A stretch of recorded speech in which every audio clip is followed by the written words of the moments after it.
Hali gani mwanafamilia wa channel pendwa hii hapa ya Bizoza Media. Kama ndo mara kwa kwanza, basi nikusihi usisahau kusubscribe, kulike, kushare pamoja na kucomment. Bwana Bibi Zuchu atuma dongo zito ambalo lawafanya watu wengi waweze kushangazwa na hiki ambacho kinachoendelea, kwa sababu kuna mambo mengi ambayo yanayoendelea na wengi wao wameshindwa kabisa namna ya kuelewa ni vipi watakavyoweza kusolve haya ambayo yanayoendelea kwa sasa, kwa sababu kuna vitu vingi ambavyo vinavyoendelea na wengi wao wanatamani kuweza kupata ufumbuzi kuhusiana na hiki ambacho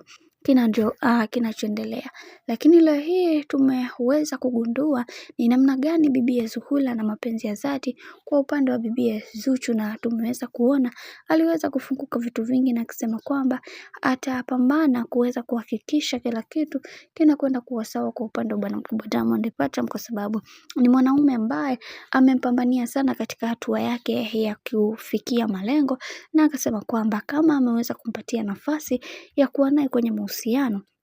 basi yeye kama yeye atapambana kuweza kuhakikisha kila kitu kinakuwa katika misingi na mikakati iliyo bora, kwa sababu kuna vitu vingi ambavyo vinavyoendelea na yeye binafsi anatamani kuweza kuhakikisha kila kitu kinakuwa katika mikakati iliyo imara na misingi iliyo bora, kwa sababu kuna vitu vingi ambavyo vinavyoendelea na wengi wao wanatamani kuweza kutambua ni namna gani ambavyo atakavyoweza kusolve haya ambayo yanayoendelea kwa kipindi hiki, kwa sababu kuna vitu vingi vimewafanya watu wengi waongee mambo mengi kuhusiana na hiki ambacho kinachoendelea kwa sasa. Lakini hakuna namna, ni hayo yote ni wajibu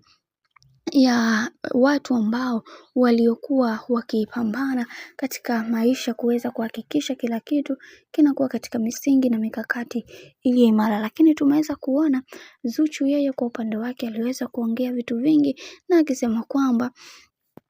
kuna mambo mengi ambayo yanayoendelea katika maisha tunatakiwa kuweza kuwa nayo makini sana, na yatupaswa kuweza kuhakikisha kila kitu kinakuwa katika misingi na mikakati iliyo bora, kwa sababu kuna vitu vingi ambavyo vinavyoendelea kwa sasa na wengi wao wanatamani kuweza kupata suluhisho ya namna ambavyo wao wakiwa katika misingi na mikakati iliyo bora, na pia tunatamani kuweza kuona kila kitu kinakuwa katika misingi ile imara. Kama yeye atapambana kuweza kuhakikisha kila kitu kwa upande wake kinakuwa katika misingi na mikakati iliyo bora, kwa sababu kuna vitu vingi ambavyo vinavyoendelea kwa sasa, kwani kila mtu anatamani kuweza kuona kila kitu kikiwa katika mikono salama, kwa sababu watu wengi hawaamini kwenye kile ambacho wanachokiamini, na wengi wao wanatamani kuweza kuona watu wakipitia matatizo katika maisha yao yote kiujumla.